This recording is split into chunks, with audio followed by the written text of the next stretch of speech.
What is an in knock? Inner knocking. Yeah, what is that?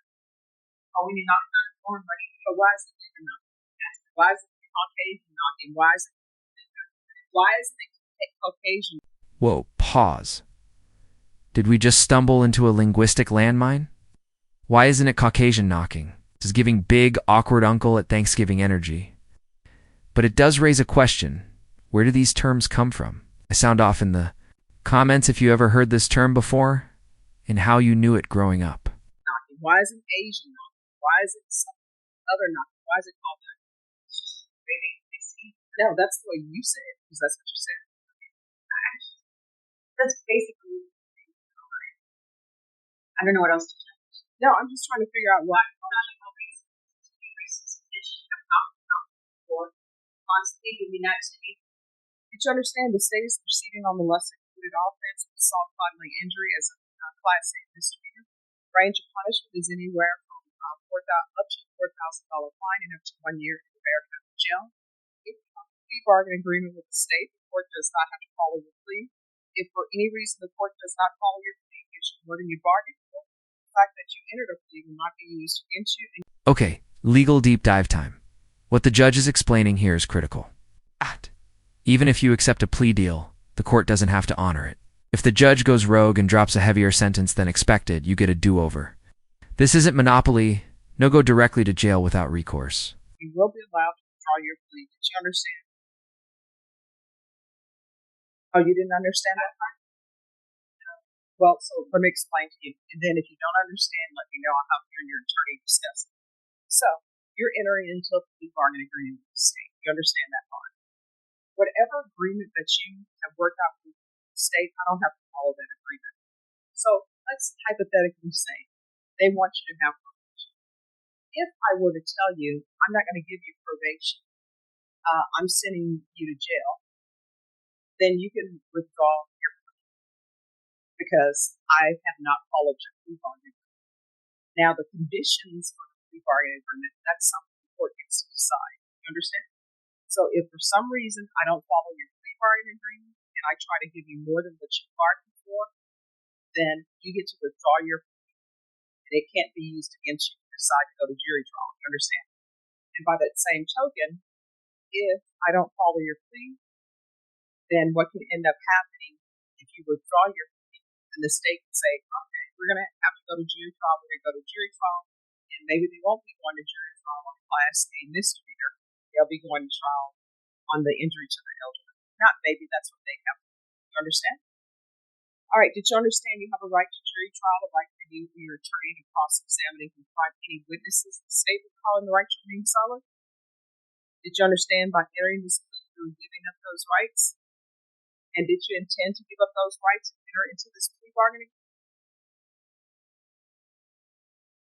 Yes. All right. Did you understand if the court were to grant your application for deferred adjudication, if for any reason you were to violate your conditions of probation, I could revoke you and sentence you up to 1 year in the Bear County Jail? Did you understand? Counsel, has your client been able to provide you with any defenses? Do you believe she has a rational as well as a factual understanding of the charges against her? Do you believe she's currently competent and was legally sane at the time? Pause. Here, did you catch that? Was legally sane at the time of the offense? This isn't just legal jargon. It's a formal acknowledgement that mental competence is implanted, that matters big time when you're negotiating a plea. This case is more than just knocking on a door. The offense. Yes. Ms. Piano, has anyone threatened you, forced you, and placed you in fear to get you into this plea? Anyone promised you anything other than the plea? Are you satisfied with the way you've been represented? Are you a U.S. citizen? The court will find that defendant has knowingly and voluntarily waived her right to jury trial. Did you review the plea bargain page with your attorney? Did you understand it? According to the plea, the state is proceeding on the lesser included offense of assault with bodily injury. There's a $500 fine.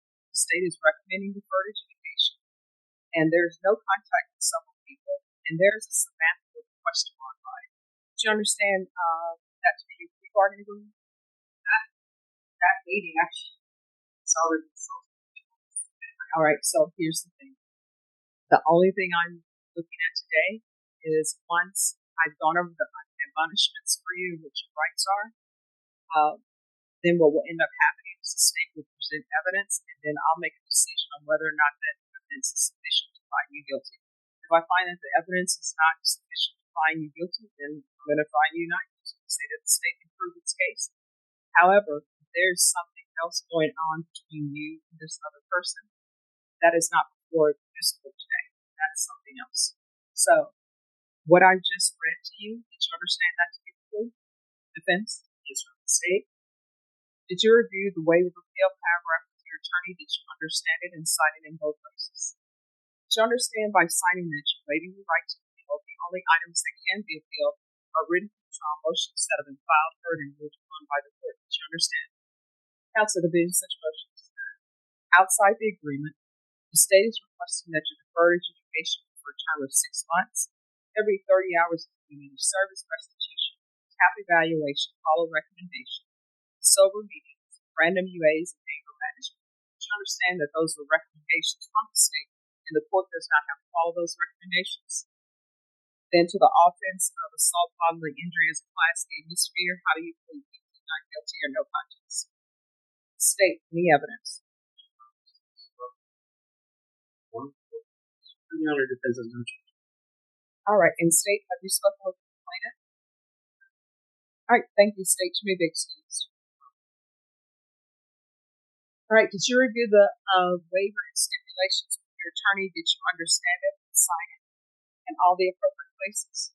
Again, did you understand you have a right to jury trial, a right for you or your attorney to cross-examine and confront any witnesses the state would call, and the right to remain silent?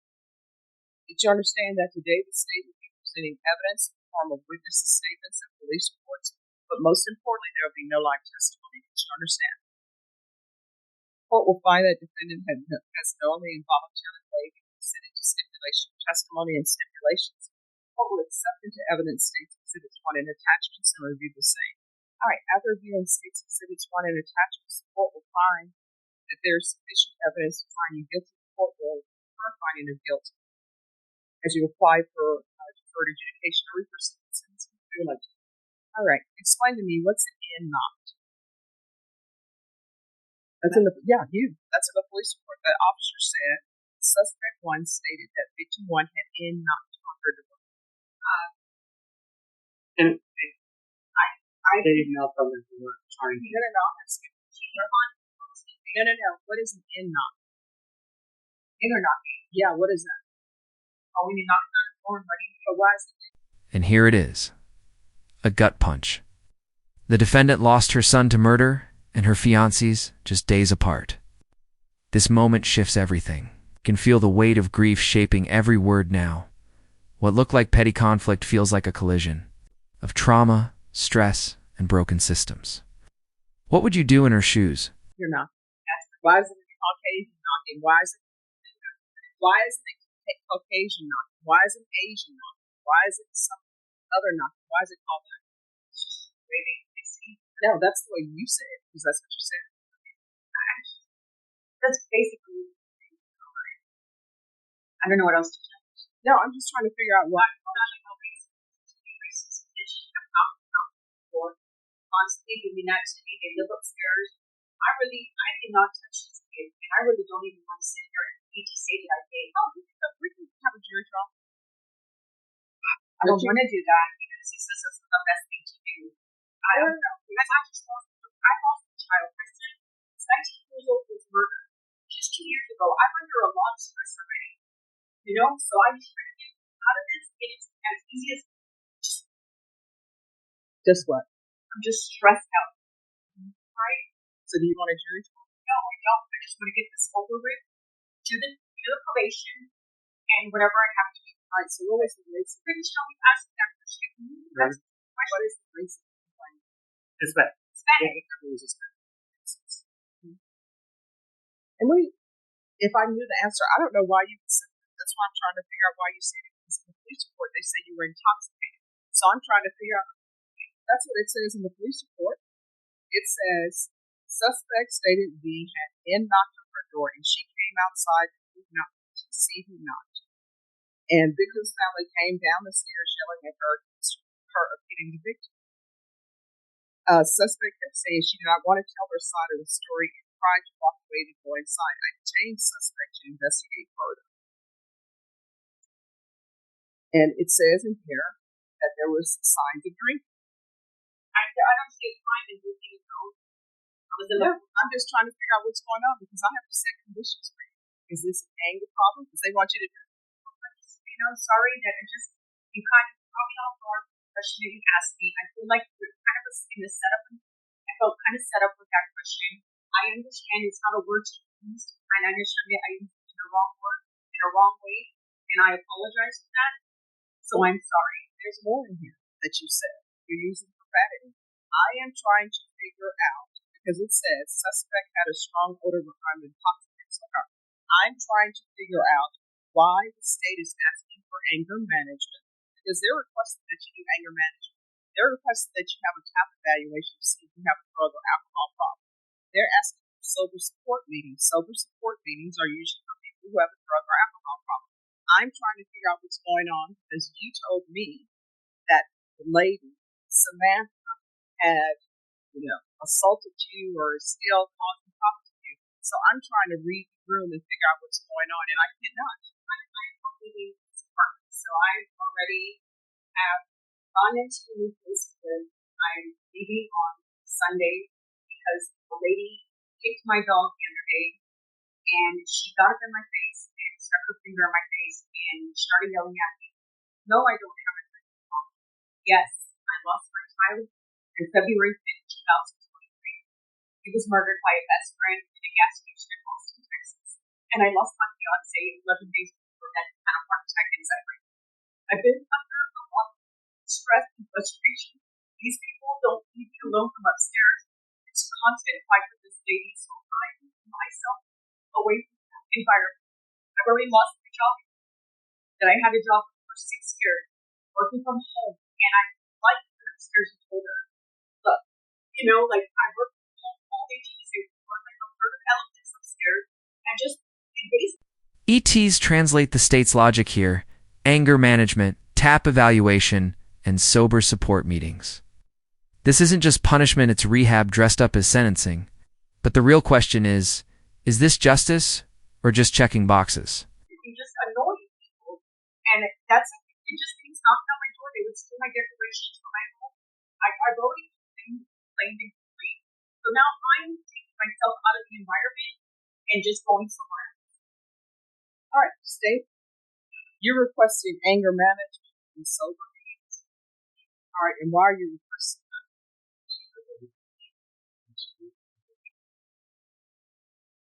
You had a written agreement with the state.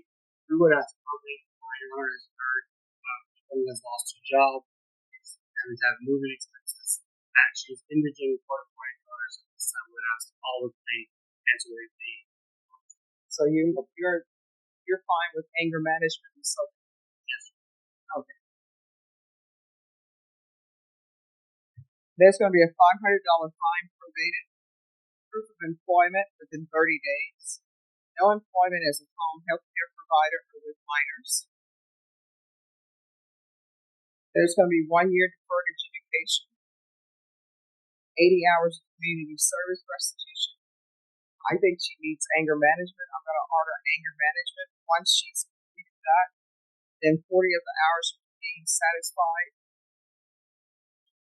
And then I'm going to order 60 sober meetings in 60 days. TAP evaluation, that can be out of custody. Follow recommendations. There's going to be field visits 1 time per month for 6 months. Regular reporting by Zoom or in person. Regular random UAs. There's to be no contact with the following persons. Danny Ibarra, Samantha Coronado, and Brenda Espinoza. Probation, is there anything else you need? Is there anything else you need for the court to be successful? Did you review the document titled Trial Court Certification of Defendant's Rights to Appeal with your attorney? Did you understand it? Did you sign it? Because it's a plea bargaining agreement, because I call it a plea bargaining agreement, and because you waive your right to appeal, you do not have the court's permission to appeal. Do you understand? All right, and Ms. Abrams, see if maybe referral to Center for Healthcare Services, maybe they can help her with any type of trauma. All right, thank you.